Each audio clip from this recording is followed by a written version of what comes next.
एक बार दिल से मैं स्वागत करता हूं आपका। और मैं इस बार भी वही उम्मीद करता हूं कि आप अच्छे से पढ़ाई कर रहे होंगे और एसएसटी को एक सब्जेक्ट के रूप में अच्छे सीरियसली लेकर के चल रहे होंगे। दोस्तों, आप आगे चल करके कोई भी कंपटीशन का एग्जाम देंगे, छोटे से छोटा या बड़े से बड़ा, सब में एसएसटी सबसे ज्यादा वेटेज रहता है। और यही एसएसटी छठी से लेकर के 10th तक की एसएसटी जो है वहां आपको मस्ट पढ़ना होता है। एक और बात आपको बता देना चाहता हूं कि चाहे छोटा या एग्जाम हो या बड़ा एग्जाम हो, खास करके आईएएस के एग्जाम में भी यही छठी से लेकर के 10th तक की एनसीईआरटी और 11 12 तक की एनसीईआरटी को बार बार पढ़ा जाता है। छठी से 10th तक का एनसीईआरटी आपके लिए बहुत इंपॉर्टेंट है। तो मैं उसी हिसाब से कि एक भी क्वेश्चन यहाँ से बाहर नहीं आए, उसी हिसाब से मैं पढ़ा रहा हूँ। पिछले चैप्टर में हमने एक समरी के रूप में समझा था कि भाई श्रीलंका में क्या मेजोरिटी था, क्या माइनॉरिटी था, बेल्जियम में क्या मेजोरिटी था और क्या माइनॉरिटी था। आज हम उसी के क्वेश्चन आंसर पर चलते हैं। क्वेश्चन है कि सत्ता की साझेदारी के विभिन्न रूपों का उल्लेख कीजिए। जो पावर है किसी भी कंट्री में, हमारे देश का पावर का, सत्ता का मतलब होता है शासन, सत्ता का मतलब होता है रूल, सत्ता का मतलब होता है पावर। तो जिस पार्टी के पास पावर होता है, सत्ता होता है, उसे शासन कहते हैं, सत्ता कहते हैं। तो यही कह रहा है यहाँ पे कि सत्ता की साझेदारी के विभिन्न रूप कि भारत में या बेल्जियम में या श्रीलंका में सत्ता की साझेदारी किस प्रकार दो कम्युनिटी के बीच में, दो समुदाय के बीच में किया गया। आपने देखा था पिछले कि बेल्जियम में डच और फ्रेंच के बीच में पावर का डिस्ट्रीब्यूशन किया गया था, जहां फ्रेंच माइनॉरिटी में था और जबकि जो डच था वो मेजोरिटी में था, जबकि श्रीलंका में सिंगली समुदाय मेजोरिटी में था और जो तमिल था वो माइनॉरिटी में था। तो हम देखते हैं सत्ता का बंटवारा कई प्रकार से किया जाता है, तभी वह देश सही से चल पाता है, तभी उस देश में लड़ाई झगड़े नहीं होते हैं। अगर सत्ता किसी एक जाति के बीच, सत्ता का किसी एक धर्म के बीच, अगर वही धर्म के लोग बार बार अपने देश में शासन करेंगे, वही सरकार बनाएंगे, तो दूसरी पार्टी के लोगों को लगने लगता है कि भाई हम लोगों का यहाँ रहना मुश्किल है या उनका डेवलपमेंट नहीं होता। तो इसीलिए पावर का बंटवारा हर जाति और धर्म के बीच में होना ही चाहिए। देखते हैं हम लोग सत्ता का बंटवारा। पहला है क्षैतिज वितरण। क्षैतिज वितरण की वर्टिकल डिस्ट्रीब्यूशन कैसे करते हैं। तो हमारे देश में सत्ता का बंटवारा 3 प्रकार से किया गया है। एक है विधायिका, दूसरा है कार्यपालिका और तीसरा है न्यायपालिका। विधायिका का मतलब है एग्जीक्यूटिव। विधायिका का मतलब है कि विधायिका का मतलब है कि जो सरकार होती है उसे विधायिका कहते हैं। कार्यपालिका जो प्रेसिडेंट होता है, जो पुलिस होती है, उसे कार्यपालिका कहते हैं। और न्यायपालिका जो जज होता है, जितने कोर्ट होते हैं, जो जुडिशरी होता है, उसे न्यायपालिका कहते हैं। तो हमारे देश में क्या करता है, कानून बनाने का अधिकार किसका है, विधायिका का। विधायिका का मतलब है जितने नेता हैं, जितने मिनिस्टर हैं, वो सारा विधायिका है। विधायिका का मतलब है पार्लियामेंट, जहां कानून बनाया जाता है, वो है विधायिका। और कार्यपालिका का मतलब है कि जो उस कानून को लागू करता है और जो उस कानून पर कड़ाई से ध्यान रखता है। तो ये कानून को लागू करने का काम राष्ट्रपति और जितने पुलिस प्रशासन है वो ये काम करता है, इसीलिए वो कार्यपालिका कहलाता है। और न्यायपालिका क्या करता है कि जो जुडिशरी है, जो डिस्ट्रिक्ट कोर्ट है, जो हाई कोर्ट है, जो सुप्रीम कोर्ट है, ये जुडिशरी कहलाता है। तो कोई पावर का बंटवारा कर दिया गया है कि भाई कानून बनाने का अधिकार आपका, कानून को लागू करने का अधिकार आपका, और न्यायपालिका का काम है कानून की देखभाल करना। दो लोगों के बीच में अगर लड़ाई झगड़ा होता है तो उसको सॉल्व करना। अगर सारा काम यही करने लग जाए तो क्या होगा, यही भी डिसीजन भी यही देने लग जाए, कानून भी यही बनाने लग जाए, लड़ाई झगड़े भी यही सॉल्व होने लग जाए। पहले राजा के टाइम में ऐसे ही होता था, राजा ही सारा काम करता था, राजा ही विधायिका होता था, राजा ही कार्यपालिका होता था और राजा ही जुडिशरी भी सारा काम वही करते थे। लेकिन जब हमारा देश आजाद हुआ, जब भारत में डेमोक्रेसी आया, तो उसके बाद से पावर का डिस्ट्रीब्यूशन कर दिया गया, ताकि किसी भी एक व्यक्ति के पास अगर मैक्सिमम पावर दे दिया जाता है तो वही व्यक्ति क्या हो जाता है, तानाशाही हो जाता है, वही व्यक्ति सुप्रीम पावर हो जाता है। वही व्यक्ति पूरे पावर का जब इस्तेमाल कर, पूरे पावर जब उनको दे दिया जाता है तो वो उस पावर का मिसयूज करने लग जाता है, उस पावर का दुरुपयोग करने लग जाता है, उस मिसबिहेव करने लग जाता है अपनी जनता पर के ऊपर। इसीलिए किसी भी देश में पावर का जो डिस्ट्रीब्यूशन है वो अलग अलग संस्था के बाद अलग अलग इंस्टीट्यूशन के पास किया जाता है, ताकि न किसी एक संस्था के पास पावर अधिक होगा और न ही वो अत्याचार करेगा, न ही वो तानाशाही का रूप लेगा, न ही वो सुप्रीम बनेगा। इसीलिए पावर का बंटवारा अलग अलग इंस्टीट्यूशन में, अलग अलग संस्था में कर दिया जाता है। यहाँ पे क्या है भैया, जितने मिनिस्टर है वो केवल कानून बनाएगा। अब कानून को लागू करने की जिम्मेदारी किसकी है? पुलिस की, राष्ट्रपति की, राज्यपाल का। और न्यायपालिका का काम है कि भाई अगर कानून को कड़ाई से व्यक्ति नहीं फॉलो कर रहा है तो उस पर डिसीजन देना। दो व्यक्ति के बीच में, दो राज्य के बीच में अगर कोई लड़ाई होता है तो उस पर वो ध्यान देगा, उस लड़ाई को सॉल्व करेगा। इस प्रकार पावर का डिस्ट्रीब्यूशन भारत में या बेल्जियम में या श्रीलंका में या विश्व के किसी भी कंट्री में इसी प्रकार से पावर का डिस्ट्रीब्यूशन कर दिया गया है। जहां पावर का डिस्ट्रीब्यूशन इस रूप में हुआ है वो देश बहुत अच्छे से चल रहा है, जहां नहीं हुआ है वही टेंशन बार बार होता है। जैसे कई सारे कंट्री हैं ऐसे, Myanmar, China, south Korea, north Korea, कई सारे ऐसे कंट्री हैं, क्यूबा, जहां पावर का डिस्ट्रीब्यूशन इस प्रकार नहीं किया गया है। पावर किसी एक व्यक्ति विधायिका के पास है, वही राष्ट्रपति बनता है, वही प्रधानमंत्री जैसा व्यवहार करता है, वही डिसीजन देता है, हर काम वही करता है। तो ऐसे व्यक्ति क्या करता है? तानाशाही हो जाता है, सुप्रीम पावर हो जाता है और वो लोगों पर अत्याचार करना शुरू कर देता है। कैसी लग रही है वीडियो दोस्तों? उसके बाद वर्टिकल डिस्ट्रीब्यूशन, वर्टिकल, ऊर्ध्वाधर। ऊर्ध्वाधर में क्या? सरकार का जो विभिन्न स्तर है, स्तर का मतलब है लेवल, सरकार के विभिन्न लेवल के बीच पावर का बंटवारा केंद्र सरकार, राज्य सरकार तथा लोकल गवर्नमेंट के बीच किया गया। केवल अगर पूरे देश में एक ही सेंट्रल गवर्नमेंट होता तो वही पूरे देश को चलाता तो वो फिर तानाशाही हो जाता। तो क्या कर दिया? पूरे देश की सरकार सेंट्रल गवर्नमेंट, हर स्टेट की अलग अलग गवर्नमेंट स्टेट गवर्नमेंट। भाई तुम स्टेट में अपना काम कर सकते हो, लेकिन अगर कोई स्टेट गवर्नमेंट कोई गलत काम करता है तो उसकी देखभाल के लिए सुप्रीम पावर कौन है? प्रेसिडेंट है, सेंट्रल गवर्नमेंट है। लेकिन यहां भी पावर का डिस्ट्रीब्यूशन सेंट्रल गवर्नमेंट में, स्टेट गवर्नमेंट में और लोकल गवर्नमेंट में किया गया है। लोकल गवर्नमेंट का मतलब होता है कि आपके क्षेत्र में कोई मुखिया है, आपके क्षेत्र में कोई पंचायत समिति है, आपके घर क्षेत्र में कोई मेजर है, मेयर है। तो इस प्रकार से पावर का डिस्ट्रीब्यूशन सेंट्रल गवर्नमेंट पूरे देश की सरकार, स्टेट गवर्नमेंट 28 राज्यों में अलग अलग गवर्नमेंट और लोकल गवर्नमेंट हर स्टेट में उस एक पंचायत समिति, मुखिया, अलग अलग गांव की अलग अलग गवर्नमेंट, अलग अलग पंचायत का अलग अलग गवर्नमेंट। तो इससे क्या होगा कि पूरे देश का डेवलपमेंट अच्छे से किया जा सकेगा। किसी एक व्यक्ति के पास अगर पावर होगा, अगर सेंट्रल गवर्नमेंट के पास पावर होगा तो पैसा, अधिक से अधिक पैसा वह खर्च नहीं कर पाएगा या नहीं डेवलपमेंट होगा। लेकिन पावर का डिस्ट्रीब्यूशन सेंट्रल गवर्नमेंट में, स्टेट गवर्नमेंट में, लोकल गवर्नमेंट में कर दिया गया ताकि पूरे देश का डेवलपमेंट अच्छे से हो सके और किसी एक संस्था के पास पावर नहीं आ सके, अधिक पावर नहीं हो सके। उसके बाद विभिन्न सामाजिक समूहों एवं दबाव समूहों के भी सत्ता का बंटवारा। तो भारत में क्या है कि विभिन्न सामाजिक समूहों, ऊंची जाति के लोग, नीची जाति के लोग, हिंदू, मुस्लिम, सिख, ईसाई, सभी व्यक्तियों को चुनाव लड़ने का अधिकार है। सभी व्यक्तियों को समान रूप से मिनिस्टर बनाया गया है सेंट्रल गवर्नमेंट में। कोई भी स्टेट गवर्नमेंट, दिल्ली में एक छोटा सा एग्जांपल लेते हैं, आम आदमी पार्टी, अगर उसमें 8 लोगों को मिनिस्टर बनाया गया है तो उसमें एक मुस्लिमों को भी बनाया गया है, एक दलित को भी बनाया गया है, एक ऊंची जाति को भी बनाया गया है। सबको समान रूप से वहां पार्टिसिपेशन दिया जाता है, ताकि किसी एक व्यक्ति की अगर सरकार होगी, किसी एक जाति की अगर सरकार होगी, किसी एक धर्म की सरकार होगी तो उससे जो दूसरे धर्म के लोग हैं वो कटा हुआ महसूस करेंगे, उनका डेवलपमेंट नहीं होगा। सेंट्रल गवर्नमेंट में भी आप देख लीजिए, पिछले कार्यकाल में मोदी गवर्नमेंट ने जो एक शिक्षा, एजुकेशन मिनिस्टर बनाया था, वो एक महिला को बनाया था, एक मुस्लिम को बनाया था। तो अब कई सारे मुस्लिम मिनिस्टर हैं, कई सारे दलित मिनिस्टर हैं सेंट्रल गवर्नमेंट में।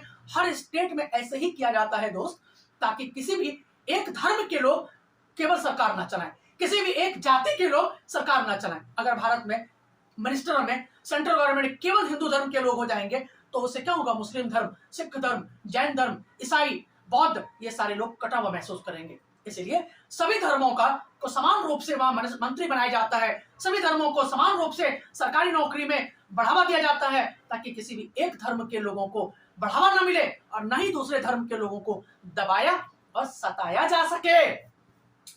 उसके बाद सत्ता की साझेदारी के विभिन्न रूप। क्या होता है सत्ता की साझेदारी? किसी एक पार्टी के पास पावर ना रहे। हर 5 साल में जो पार्टी है वो बदलती रहे, चेंज होती रहे। अगर एक ही पार्टी, कांग्रेस पार्टी ने 70 साल देश पर शासन किया तो क्या हुआ? देश का डेवलपमेंट उतनी तेजी से नहीं हो सका जितना होना चाहिए।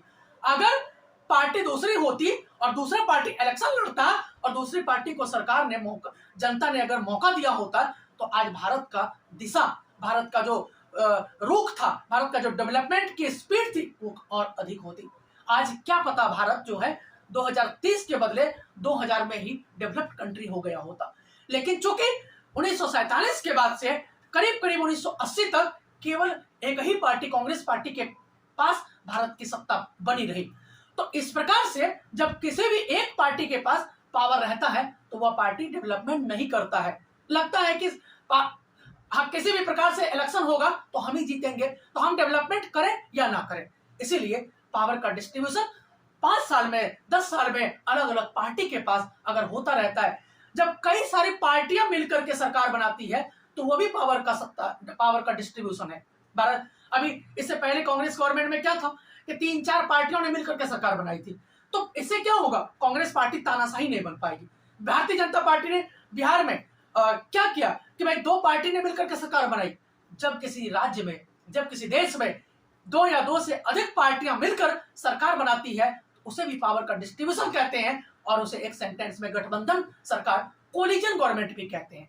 कोलिजन गवर्नमेंट किसी भी देश के डेवलपमेंट के लिए बहुत ही अच्छा माना जाता है। अगर किसी एक पार्टी की सरकार है तो वह तानाशाही हो सकती है, लेकिन जब 3-4 पार्टी मिलकर के सरकार बनाती है तो वह पार्टी कोई भी काम करेगा तो 3-4 पार्टियों को सपोर्ट में लेकर करना पड़ेगा। अगर ये सपोर्ट नहीं करेगा तो उनका कानून नहीं बन पाएगा, उनकी सरकार नहीं चल पाएगी। तो इसीलिए collision government, power of distribution, सत्ता का बंटवारा इसी प्रकार से भारत में किया गया है, बेल्जियम में किया गया है, श्रीलंका में किया गया है, ताकि जिससे उस देश का डेवलपमेंट हो सके। तो इस प्रकार कह रहा है कि जब एक पार्टी से दूसरी पार्टी, दूसरी पार्टी से तीसरी पार्टी में सत्ता बढ़ती रहती है, जो पावर है वो बदलती रहती है, तो उस देश का डेवलपमेंट अधिक तेजी से होता है। अमेरिका में भी देख लीजिए, श्रीलंका में देख लीजिए, या बेल्जियम में देख लो, फ्रांस में, ब्रिटेन में, हर जगह ऐसे ही होता है। चलिए, तो नेक्स्ट क्वेश्चन है, बेल्जियम के समाज में विभिन्न भाषाई लोगों के बीच तनाव के क्या कारण थे? बेल्जियम में जो टेंशन हुआ था, बेल्जियम में जो प्रॉब्लम हुई थी, उसका क्या रीजन था? एक बार क्वेश्चन के रूप में देखते हैं हम लोग। बेल्जियम में 2 धर्म, 2 जाति, 2 कम्युनिटी के लोग रहते थे, एक डच और दूसरा फ्रेंच। फ्रेंच वहां माइनॉरिटी में थे, कम थी संख्या, करीब करीब 20% के आसपास थी पूरे देश में, करीब करीब 40% के आसपास था, लेकिन माइनॉरिटी में थे, लेकिन ये पावरफुल थे, तो हर जगह पढ़े लिखे लोग थे। और जो वहां के मूल निवासी थे डच, वो मेजोरिटी में थे, लेकिन वो जो है पढ़े लिखे लोग नहीं थे। तो वही कह रहा है, बेल्जियम में अल्पसंख्यक के द्वारा बहुसंख्यक डच भाषा की अवहेलना। जो माइनॉरिटी में था, जो जिनकी संख्या कम थी, वो ज्यादा पावरफुल था, और श्रीलंका में दूसरे था। हर देश अलग अलग होता है, लेकिन यहाँ पे कुछ अलग ही सिस्टम था कि वहां जिनकी संख्या कम थी वही ज्यादा पावरफुल था। अल्पसंख्यक फ्रेंच भाषा का अधिक ताकतवर होना और समृद्ध होना। जिनकी संख्या कम थी, जो फ्रेंच माइनॉरिटी में थे, जिनकी संख्या करीब करीब 40% से कम थी, जो माइनॉरिटी में थे, फ्रेंच भाषा के लोग, वो ज्यादा पावरफुल थे, वो ज्यादा एजुकेट थे, वो उन्हीं के लोगों के सारे मिनिस्टर बनते थे, उनका ज्यादा डेवलपमेंट हुआ था। जहां जहां भी थे पावरफुल, वो सारे वही थे, इन्हीं के लोग क्षेत्रों में डेवलपमेंट अधिक हुआ था।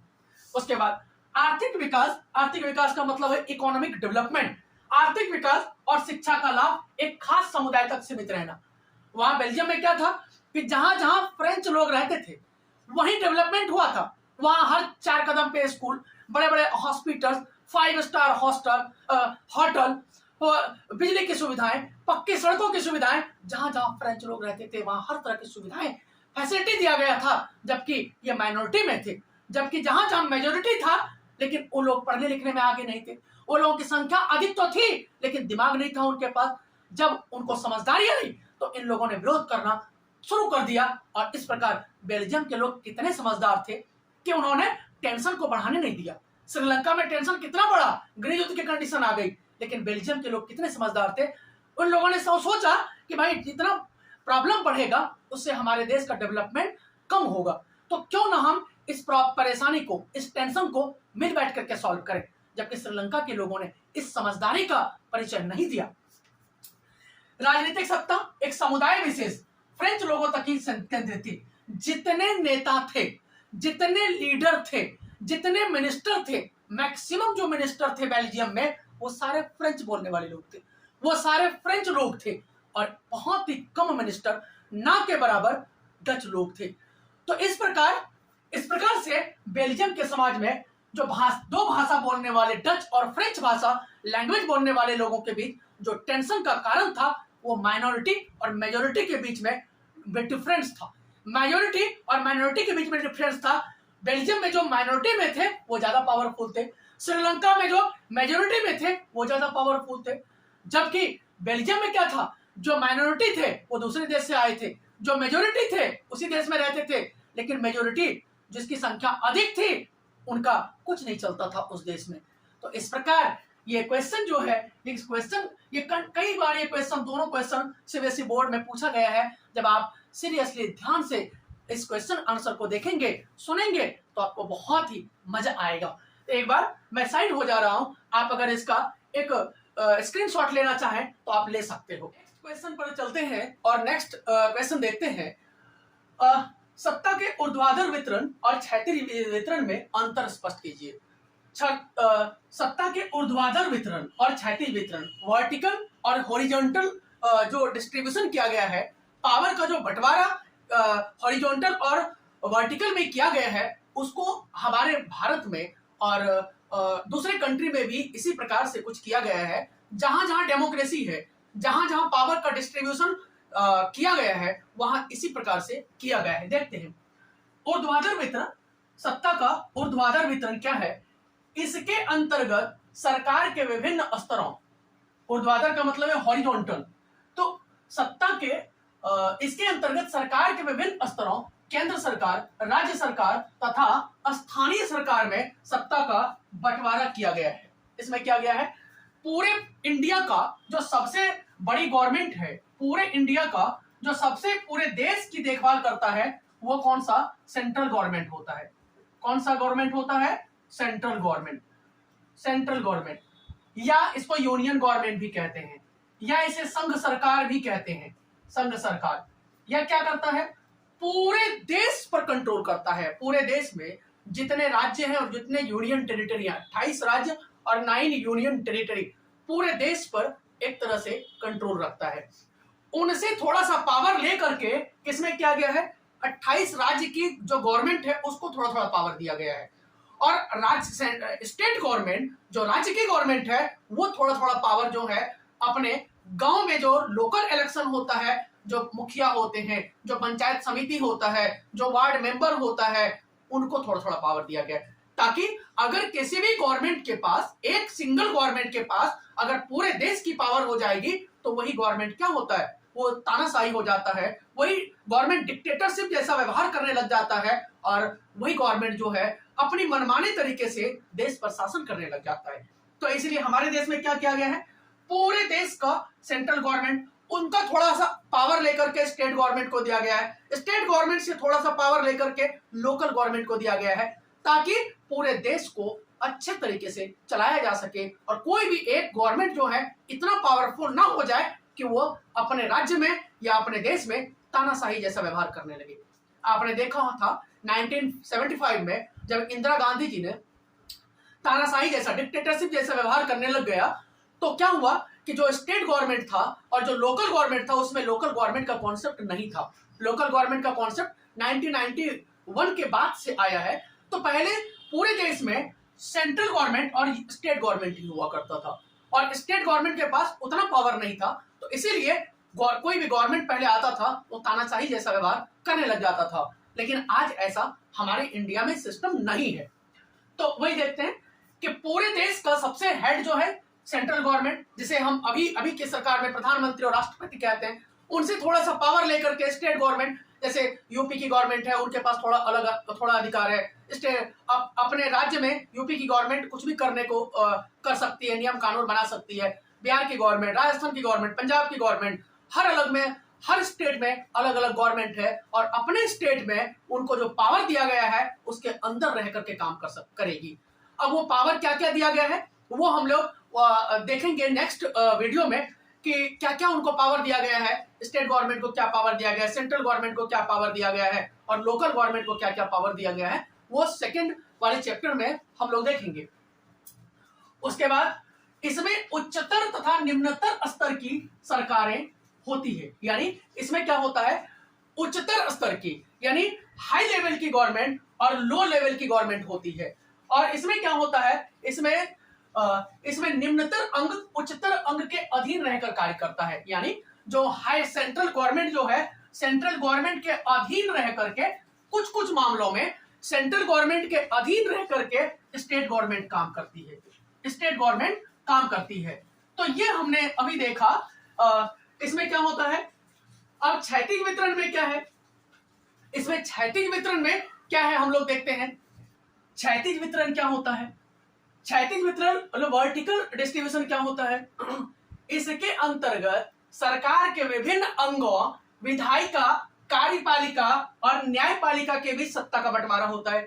यानी सेंट्रल गवर्नमेंट में क्या है, जो पावर है वो 3 संस्था के बीच में बंटवारा किया गया है कि भाई जितने मिनिस्टर हैं, जितने पूरे देश में लोकसभा और राज्यसभा में जितने सांसद हैं वो सारे मिलकर के क्या करेंगे, वो विधायिका कहलाता है। और वो क्या करता है, कानून बनाने का काम करता है। विधायिका क्या करता है, कानून बनाने का काम करता है। कार्यपालिका क्या करता है, जैसे राष्ट्रपति और जितने पुलिस प्रशासन है वो कार्यपालिका कहलाता है। तो कार्यपालिका क्या करता है, उस बनाए गए कानून को पूरे देश में लागू करवाने का काम करता है। पुलिस क्या करता है कि भाई कानून बन गया, कानून अगर वो बन गया है पूरे देश में तो वो लागू करवाने का काम करता है। जो कानून नहीं मानता है उसको पुलिस क्या करता है, पकड़ करके जेल में डाल देता है। और न्यायपालिका क्या करता है कि अगर पुलिस ने गलत तरीके से अगर किसी को जेल में डाल दिया हो तो न्यायपालिका उस कानून की देखभाल करता है कि भाई किसकी गलती है और किसको सजा मिलना चाहिए। ये सारा काम जो है न्यायपालिका करता है। पहले राजा के टाइम में क्या होता था, जब राजा का शासन होता था एक ही व्यक्ति के पास जो राजा होता था उन्हीं के वही जो है राजा भी होता था, वही कानून भी बनाता था, विधायिका भी वही होता था, कानून को लागू भी राजा ही करता था और अगर कोई गलत काम होता था तो डिसीजन भी राजा ही देता था। यानी एक ही राजा तीनों काम करता था, विधायिका का काम, कार्यपालिका का काम और न्यायपालिका का काम। लेकिन जब डेमोक्रेसी आया हमारे देश में, जब 1947 के बाद 1950 के बाद जब लोकतंत्र आया हमारे देश में, राजा का शासन समाप्त हो गया, तो उसके बाद से क्या हुआ कि हमारे देश में क्या हुआ कि पावर का बंटवारा कर दिया गया। यानी कानून बनाएगा कौन, विधायिका, और कानून को लागू कौन करवाएगा, राष्ट्रपति और पुलिस प्रशासन, और कानून की देखभाल कौन करेगा, न्यायपालिका। तो जब इस तरह से बंटवारा कर दिया गया, डिस्ट्रीब्यूशन कर दिया गया, पावर का जो बंटवारा कर दिया गया, इससे क्या हुआ कि किसी भी एक संस्था के पास अगर पावर नहीं रहेगा तो वो तानाशाही का व्यवहार नहीं करेगा। और इसी को कहते हैं पावर ऑफ डिस्ट्रीब्यूशन, पावर का बंटवारा। उसके बाद क्या है, इसमें सरकार के विभिन्न अंग एक ही स्तर पर रहकर अपनी शक्ति का उपयोग करते हैं। यानी इसमें से कोई कम नहीं है किसी से, ना विधायिका किसी से कम है, ना कार्यपालिका के पास कम पावर है और ना न्यायपालिका के पास कम पावर है। या ध्यान देना, अगर कोई मंत्री गलत तरीके से बयान देता है, अगर कोई मंत्री गलत तरीके से कोई काम करता है तो क्या करता है, पुलिस उस पर कंट्रोल रखता है, पुलिस पकड़ के उसे जेल में डाल देता है और न्यायपालिका फिर उसे पनिशमेंट देता है। सब एक दूसरे पर कंट्रोल करता है। अगर कोई जज गलत तरीके से पैसे लेकर के किसी का गलत डिसीजन देता है तो विधायिका क्या करता है, उस विधायिका के पास पावर है, मंत्री के पास पावर है कि इस जज को हटा सकता है। पुलिस अगर कोई गलत काम करता है तो जज उस पर क्या करता है, जज उसे जेल में डाल सकता है।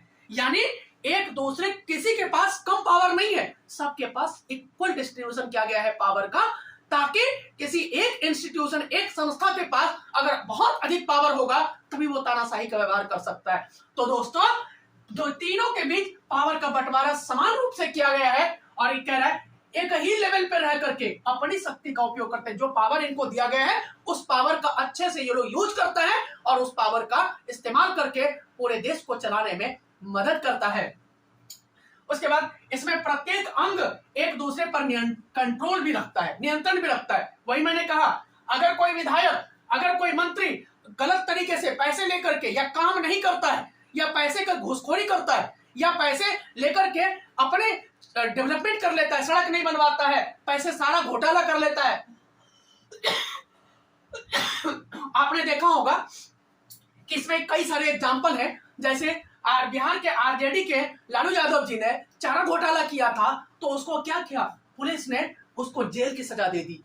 क्या किया, उसके बाद 2011 में कलकत्ता के एक सौमित्र सेन, एक जज था, कलकत्ता हाई कोर्ट का जज था, उसने पैसे लेकर के किसी व्यक्ति के गलत डिसीजन दिया था, तो उनको विधायिका ने, जो सांसद थे, उन्होंने जो है उसके अनफेवर में ला करके उसे हटाने के लिए प्रस्ताव लाया। तो इस प्रकार क्या वही कह रहा है, प्रत्येक अंग एक दूसरे पर कंट्रोल रखता है। विधायिका कार्यपालिका पर, कार्यपालिका न्यायपालिका पर, न्यायपालिका कार्यपालिका विधायिका पर। इसको ऐसे भी समझिए कि 1975 में जब इंदिरा गांधी की सरकार ने पूरे देश में तानाशाही जैसा व्यवहार करने लग गए, इमरजेंसी लागू कर दिया, तो न्यायपालिका यानी सुप्रीम कोर्ट और इलाहाबाद हाई कोर्ट ने इंदिरा गांधी पर रोक लगाया। कहा आपको ऐसा पावर नहीं है कि पूरे देश को गलत तरीके से आप इंटरप्रेट करने का। तो क्या करता है, एक दूसरे पर चेक एंड बैलेंस का काम करता है, ताकि पूरे देश का शासन अच्छे से चलाया जा सके। तो इसीलिए कह रहा है सत्ता के ऊर्ध्वाधर वितरण और क्षैतिज वितरण, यानी इसी प्रकार से पूरे पावर का डिस्ट्रीब्यूशन हर संस्था के बीच किया गया है, ताकि पूरा देश लोकतंत्र के अंतर्गत अच्छे से चलाया जा सके। अगर समझ में आ रहा हो तो आप अंगूठे का निशान लगा करके जरूर मुझे कमेंट में देंगे। चलिए आगे चलते हैं हम लोग दोस्तों। बेल्जियम में सामाजिक विविधताओं से उत्पन्न समस्याओं का समाधान कैसे किया गया। बेल्जियम की कहानी मैंने इससे पहले दो वीडियो में समझा चुका हूं। अगर आपने पहले वाला वीडियो देखा होगा तो आपको अच्छे से समझ में आ गया होगा कि बेल्जियम की कहानी क्या थी। देखते हैं हम लोग। सामाजिक विविधता यानी बेल्जियम में दो जातियों, दो धर्मों के लोग रहते थे, और करीब करीब थोड़ा सा 1% जर्मन के भी लोग रहते थे। तो उससे जो समस्याएं उत्पन्न हुई, उसका सॉल्विंग कैसे किया इन लोगों ने, उस प्रॉब्लम को सॉल्व कैसे किया, ये देखते हैं हम लोग। जो बेल्जियम में जो सेंट्रल गवर्नमेंट था, बेल्जियम केंद्रीय सरकार में डच और फ्रेंच भाषी मंत्रियों की संख्या समान की गई। आपको मैं समझा चुका हूं कि बेल्जियम में 59% और करीब जो है 59% और करीब 49% के आसपास वह रेशियो था। लेकिन उसके बाद वहां जो माइनॉरिटी के लोग थे, जिसकी संख्या कम थी, वही ज्यादा पावरफुल था, और जिसकी संख्या बहुत अधिक थी, जो उस देश के मूल निवासी थे, वो उस देश में कम पावरफुल थे। तो यहाँ क्या गया, लेकिन उसके बाद भी बेल्जियम के लोग इतने समझदार थे। कई बार इसीलिए लोग कहते हैं कि यूरोप के लोग इसीलिए आगे हैं कि उन्होंने अपने विवादों को बढ़ाया नहीं। जो लड़ाई झगड़े में जो उलझे रहे, वो आज भी वहीं रह गए, श्रीलंका। जबकि बेल्जियम के लोग कहां से कहां चले गए।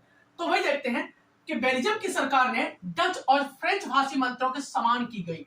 यानी कहा गया कि भाई हम 60% हैं, तुम 40%, उसको कोई मतलब नहीं है। जितने मंत्री बनेंगे, आधे डच बनेंगे, आधे फ्रेंच बनेंगे। लड़ाई खत्म। भाई फ्रेंच वालों ने मान लिया कि भाई ठीक है, कोई बात नहीं, आधे आधे मंत्री बनेंगे, हमें स्वीकार है, हम लड़ाई करना नहीं चाहते।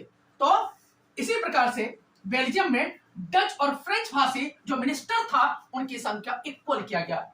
बेल्जियम में केंद्रीय सरकार की अनेक शक्तियों को क्षेत्रीय सरकार को सौंपना। बेल्जियम में जो स्टेट गवर्नमेंट था, जो सेंट्रल गवर्नमेंट के पास जितना पावर था, उसने अपने पावर को, जितने बेल्जियम में स्टेट गवर्नमेंट था, 5-7-10 स्टेट थे, उनके बीच में अपने पावर को थोड़ा था उनको भी दिया, ताकि बेल्जियम की सेंट्रल गवर्नमेंट जो है इतना पावरफुल ना हो जाए कि लोगों पर अत्याचार करना शुरू कर दे। इसीलिए तीसरा है केंद्रीय सरकार। केंद्रीय सरकार का मतलब है पूरे देश की सरकार, जैसे मोदी सरकार पूरे भारत की सरकार है। और क्षेत्रीय सरकार का मतलब होता है कि जैसे स्टेट गवर्नमेंट, यूपी की गवर्नमेंट है, राजस्थान की गवर्नमेंट है, पंजाब की गवर्नमेंट अलग है, हरियाणा की गवर्नमेंट अलग है, केरल की गवर्नमेंट अलग, ये होता है क्षेत्रीय सरकार, राज्य की सरकार। तो यहां भी कह रहा है केंद्रीय सरकार में दोनों समुदायों, यानी जो सेंट्रल गवर्नमेंट था बेल्जियम में, दोनों समुदाय डच और फ्रेंच का समान प्रतिनिधित्व किया गया। भाई जितने चुनाव होंगे उसमें आधे जो सांसद होंगे वो डच के होंगे, आधे जो सांसद होंगे वो फ्रेंच के होंगे।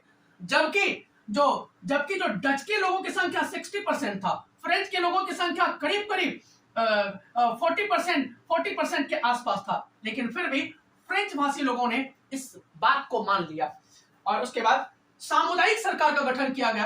कम्युनिटी गवर्नमेंट का मतलब होता है कि किसी खास क्षेत्र में अगर जिस कम्युनिटी के लोगों की संख्या अधिक है उसमें उसी जाति के गवर्नमेंट बना दिया जाए तो वो अपने क्षेत्र का डेवलपमेंट अधिक तेजी से करेंगे। तो कम्युनिटी गवर्नमेंट का गठन किया गया ताकि जो है पूरे बेल्जियम का डेवलपमेंट बहुत तेजी से हो सके और क्षेत्रीय और सामुदायिक सरकार को विभिन्न मामलों में निर्णय लेने की स्वतंत्रता, जो जब बेल्जियम में लोकल गवर्नमेंट था उनको बहुत अधिक पावर दे दिया गया ताकि अपने गांव के लेवल पे, छोटे छोटे शहर के लेवल पे वो डिसीजन ले सकें। जैसे मान लीजिए मेरे गांव में पुलिया टूट गया है, मेरे गांव में सड़क कट गया है, तो क्या ये राज्य के मुख्यमंत्री डिसीजन लेंगे या इंडिया के प्राइम मिनिस्टर डिसीजन लेंगे? तो भारत में भी ऐसा ही किया गया कि भाई लोकल गवर्नमेंट को इतना पावर दिया गया कि अपने क्षेत्र में अगर कोई स्कूल बनवाना हो तो वो अपने गांव के लेवल पे मीटिंग करके कोई डिसीजन ले सके। अपने गांव के मुखिया, सरपंच, पंचायत समिति ये डिसीजन लेकर के सड़क का रिपेयरिंग करवा सके। अपने गांव में कोई रोजगार स्टार्ट करना हो तो अपने ही उनके ही लेवल पे ये सारा डिसीजन हो सके ताकि बड़े जो अथॉरिटी हैं उनसे परमिशन ना लेना पड़े। तो इसी प्रकार बेल्जियम में भी वही किया गया, जो लोकल गवर्नमेंट था, जो कम्युनिटी गवर्नमेंट था, उसको विभिन्न मामलों में हर मामले में डिसीजन लेने का अधिकार दिया गया ताकि बेल्जियम का बहुत तेजी से डेवलपमेंट हो सके, बहुत तेजी से विकास हो सके। और जिस प्रकार श्रीलंका के लोग लड़ाई झगड़े में उलझे रहे उस प्रकार बेल्जियम के लोगों ने लड़ाई झगड़ों में मामला जो है मसला खत्म कर दिया और डेवलपमेंट पर ध्यान दिया, विकास पर ध्यान दिया, देश की तरक्की पर ध्यान दिया, आगे बढ़ने पर ध्यान दिया। और आज बेल्जियम जो है बहुत तेजी से तरक्की करता जा रहा है और श्रीलंका जहां से 40 साल पहले, 30 साल पहले जहां था, आज भी श्रीलंका लगभग वही है। जबकि श्रीलंका जो छोटा कंट्री है, श्रीलंका में चाय जो है बहुत पूरे विश्व में सबसे बेस्ट क्वालिटी का चाय होता है, तो श्रीलंका बहुत तेजी से ग्रो कर सकता था, लेकिन चूंकि छोटे छोटे समस्याओं को वो सॉल्व नहीं कर पाया और श्रीलंका की कंडीशन भारत से कई गुना खराब होती चली गई। तो आज हम लोगों ने देखा कि किस प्रकार जो पावर का डिस्ट्रीब्यूशन हॉरिजॉन्टल और ये डिस्ट्रीब्यूशन किया गया और इस प्रकार जो है बेल्जियम और सामाजिक विविधताओं से उत्पन्न समस्याओं का समाधान कैसे किया गया हमने देखा और अच्छे से समझा। तो दोस्तों ये वीडियो आपको कैसी लगी? अगर वीडियो अच्छी लगी हो तो आप दूसरे बच्चों तक भी ये वीडियो पहुंचाने में मदद करें और दूसरे बच्चों को भी वीडियो पढ़ने में, उसे हेल्प करने में मदद करें। कहा गया है विद्या दान सबसे बड़ा दान होता है और मैं आपसे कोई पैसे नहीं मांग रहा हूं, मैं आपसे कोई फीस नहीं ले रहा हूं, केवल आपको ये कह रहा हूं कि जिन बच्चों तक वीडियो नहीं पहुंच पा रही है उन बच्चों तक वीडियो पहुंचाएं, क्योंकि मैंने जो भी चीजें समझाने में इस्तेमाल करता हूं बहुत बच्चों के लेवल पे करता हूं ताकि आपको आसानी से समझ में आ जाए। तो उसके बाद भी अगर आप इतना सा कोऑपरेट नहीं करेंगे तो आप आगे कैसे बढ़ेंगे? तो दोस्तों, और केवल ये जो वीडियो है ये केवल 10th का वीडियो नहीं है, ये आगे 11th 12th में या आगे कंपटीशन की तैयारी करेंगे उसके लिए भी हेल्पफुल है। बहुत सारे लोग जो है, बहुत सारे बच्चे जो सीनियर बच्चे हैं जो तैयारी बड़े बड़े कंपटीशन की करते हैं, उनके तरफ से भी कई बार कॉल आता है, मैसेज आता है कि सर आप जो वीडियो बना रहे हैं थोड़ा सा कंपटीशन को ध्यान में रख करके भी बनाएं ताकि हमें भी इस वीडियो से हेल्प मिल सके, मदद मिल सके। तो दोस्तों इस वीडियो को अधिक से अधिक बच्चों तक पहुंचाएं और जो छुट्टियां हुई है इन छुट्टियों में पढ़ाई को कंटिन्यूअसली जारी रखें ताकि आपका पढ़ाई डिस्टर्ब ना हो। तो चलिए मिलते हैं नेक्स्ट वीडियो में। जय हिंद, जय भारत।